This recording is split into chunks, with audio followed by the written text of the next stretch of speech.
এটা আমার ছোটবেলার খাবার, সাথে ছোটবেলার জায়গা। এই জায়গাটাতে আমি খুব ভয় পেতাম। এই হচ্ছে আমাদের গ্রামের বাগানের রাস্তা বলে এটারে। এখানে প্রচুর ভূত।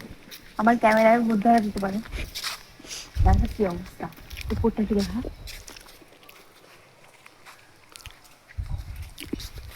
মানুষ বলে কি এখান থেকে চলতি পথে নাকি বিড়াল কুকুর হুট হুট করে পায়ে বেঁধে যায়।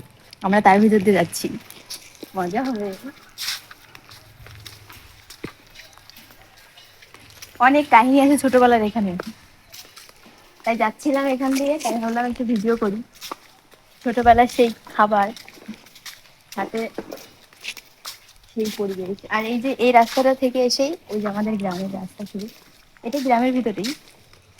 আর এই পুকুর না, এই যে পুকুর, এই পুকুরে অনেক অনেক কাহিনী আছে। সব জায়গায় না এরকম থাকে কিন্তু সব জায়গায় এরকম দু একটা থাকে। থাকে টাটা।